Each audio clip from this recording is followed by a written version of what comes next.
Shalom saudara. Tahukah saudara bahwa Alkitab yang saudara baca itu adalah buku kehidupan yang sangat luar biasa. Bayangkan seorang Yeskiel yang mendapatkan penglihatan ribuan tahun di depannya. Dia berbicara tentang akhir zaman. Yeskiel pasal 41-42. Dia berbicara tentang akhir zaman. Yang tertulis juga dalam kitab Wahyu pasal yang ke-21. Bagaimana kesudahan daripada zaman ini. Dan di situ dituliskan bagaimana Wahyu 21 menuliskan bagaimana orang-orang yang memiliki kriteria, orang-orang yang diselamatkan, orang-orang yang boleh masuk kerajaan sorga. Ini dia Alkitab dalam kitab Wahyu pasal yang ke-21 ayat yang ke-27. Saya bacakan buat saudara. Tetapi tidak akan masuk ke dalam sesuatu yang najis atau orang-orang yang melakukan kekejian atau dusta, tetapi hanya mereka yang namanya tertulis di dalam kitab kehidupan anak domba itu. Jadi hanya orang yang bukan orang yang najis, bukan pendusta. Itu artinya adalah apa?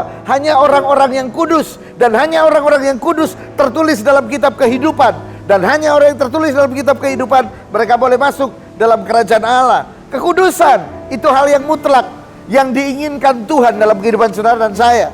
Mungkin saudara berkata bahwa mustahil kita hidup kudus di tengah-tengah dunia yang sangat najis. Bagaimana mungkin kita bisa hidup kudus? Dan mari saya beritahu saudara, mungkin kalau saudara berpikir bahwa kekudusan itu adalah suatu kondisi, suatu keadaan atau suatu standar di mana saudara hidup tidak bercela, sempurna, itu baru kudus.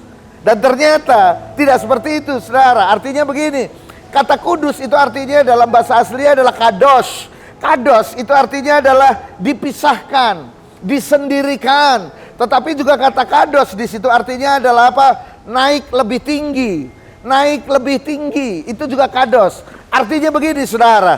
Ketika hidup saudara hari ini, saudara berusaha naik lebih tinggi lagi. Satu step lebih tinggi lagi.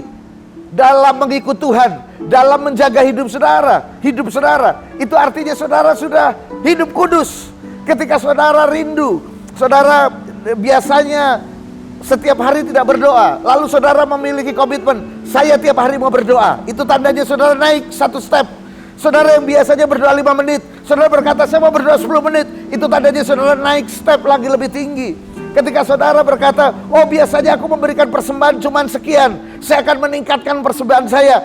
Itu artinya saudara naik satu step lebih tinggi. Dan dengar baik-baik saudara, kadosh, kudus, itu adalah ketika saudara berusaha satu step lebih tinggi untuk mendekat kepada Tuhan.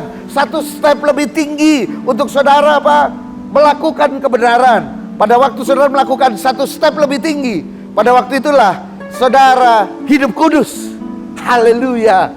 Berarti hidup kudus bukan sesuatu yang mustahil. Hidup kudus bisa saudara lakukan. Hidup kudus tidak sesulit yang kita pikirkan. Selama saudara satu step lebih tinggi mendekat pada Tuhan, satu step lebih tinggi memperbaiki hidup saudara, satu step lebih tinggi saudara ingin menyenangkan Tuhan, pada waktu itulah saudara hidup kudus.